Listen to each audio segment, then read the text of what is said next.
Hello and welcome back to another episode of Teaching Partner. Today we are going to clarify one of the most fundamental questions in the IB Diploma program.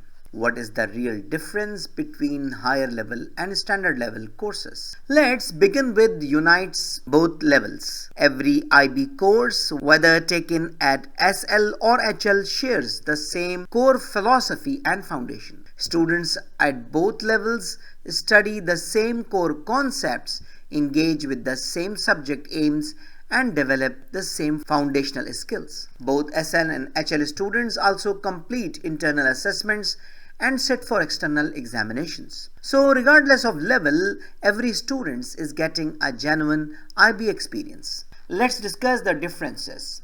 Difference number 1, teaching hours. The most clear and measurable difference between the two levels is time. A standard level course is designed to be taught over approximately 150 hours. A higher level course, in contrast, requires about 240 teaching hours. That extra 90 hours is what allows for the depth that defines HL, the higher level. Difference number 2, syllabus depth. Both levels share a foundational core syllabus, but HL adds extension topics that explore the subject in greater technical detail. While SL focuses on broad understanding, HL requires more advanced analysis and the mastery of additional high-level complex concepts.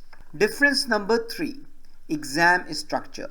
SL students typically sit 2 exams focusing on core concepts, whereas HL students take 3 exams that are longer and more technically demanding. The HL paper 3 introduces specialized extensions or case studies that require a much higher level of data analysis and critical evaluation. Difference number 4, exam duration.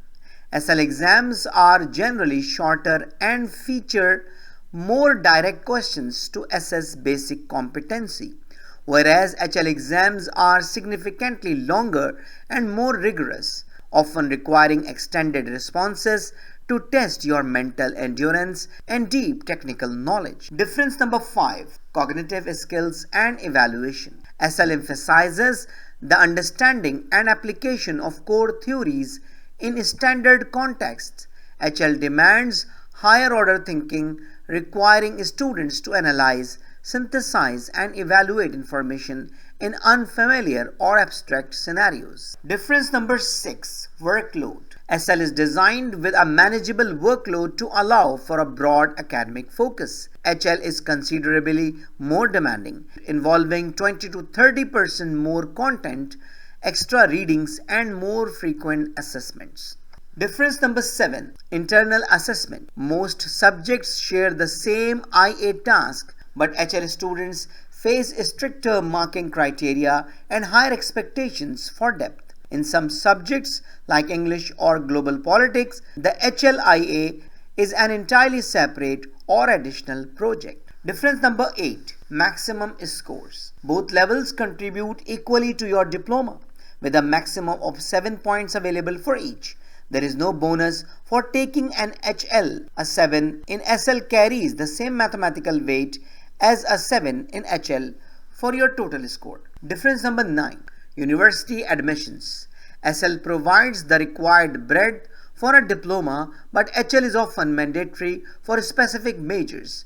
For example, maths for engineering. Competitive universities use your HL choices to judge your readiness for specialized degree work. Finally, difference number 10, college credit. High scores in HL subjects frequently earn students university credit or advanced standing in the US and Canada. SL subjects are generally not eligible for credit as they do not cover the advanced material required by most colleges. In summary, SL and HL share the same purpose but differ in depth, challenge, and assessment demands.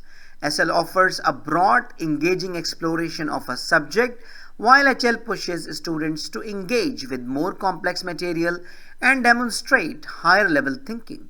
The right choice depends on each student's confidence, interest, and long-term academic goals.